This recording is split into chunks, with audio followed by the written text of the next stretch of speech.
Part 2, but don't take that Snicker and Pepsi from Big Dog. So when I left off, I was telling y'all how we was at McCormick, and Big Dog had just got the dude coming out of operation on his first day on the yard, and walked him back to the dorm because he knew he was hungry, and he took him in the room and gave him a Snicker bar and a Pepsi. And like Big Dog had told him, said, man, that was his line. Said, man, I need that same Snicker bar and Pepsi back. So the guy was like, well, man, I'll go to the canteen tomorrow and buy you one. So Big Dog kept telling him, say, no, man, I need that exact same one back. So he's like, well, man, I don't know how I can do it. With Big Dog said, I tell you what, in the morning, go by the mail room, get some money out, stop by the canteen, and get a whole case of Snickers and a whole case of Pepsis, and I'm going to look through them, see can I find them back.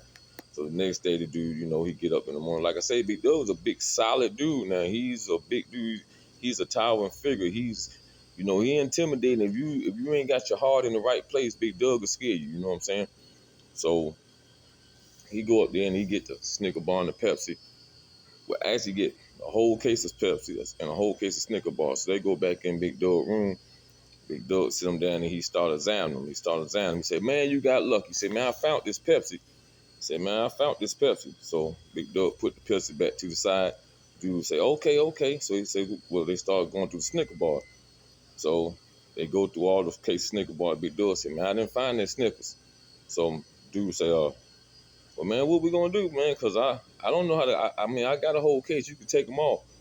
Big Dog said, no, man, I want my exact same one back. So what happened is, the dude said, well, man, I don't know how you gonna get it. Well, Big Dog said, I got an idea where it's at. So, the dude said, well, what you mean? So Big Dog ordered him strip. So dude didn't strip. I give him credit. He didn't strip. He actually, like, well, man, I'm not doing that. He went in all the hysterical stuff, talking about, man, what we gonna do? Well, Big Dog just started beating him and beating him and beating him.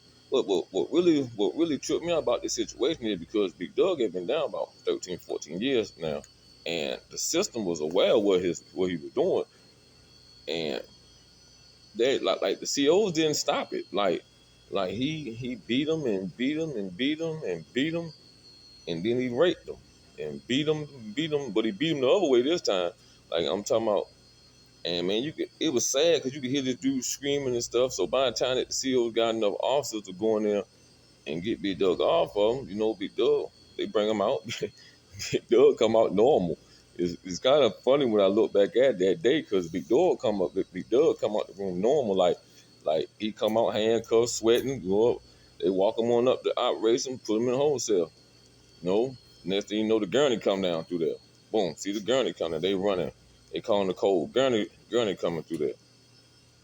So when they bring the dude out, they got him laying on his stomach. He stretched all the way out like he's stretching on his stomach. He howling and moaning and talking about. It was kind of sad, to be honest, but it was funny at the same time. But he was howling and moaning. So of course they took Doug on the lockup for like 30, 40 some days. But the dude, they took him. He stayed in medical for like 2, 3 days. When he came out, man, he had to wear a pamper. Like that really.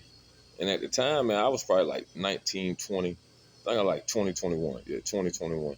And this is my first time like I say, my first time in prison. They sent me to a maximum 3 because of my custody. So I had to go to my charges and my custody. So I ended up down here with all these sick individuals. Really, like there was some sick individuals out down there with. But Big Doug, like he went on the lockup, came back.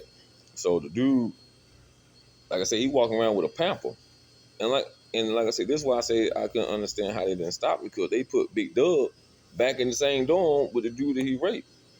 And they actually became a couple. Like after this, it must have been satisfying to them because they became a couple. Like the moral of this is to me is the key is to avoid prison. But if you go, don't accept nothing from nobody. You got some real conniving, devious. I want to call them Wolverines or barbaric people in there. You got some savages in there, and some men ain't strong as other men. So some men look at men as food. So Like, my message is don't go, but if you go, definitely don't take that Pepsi and Snickers from no Big Dog.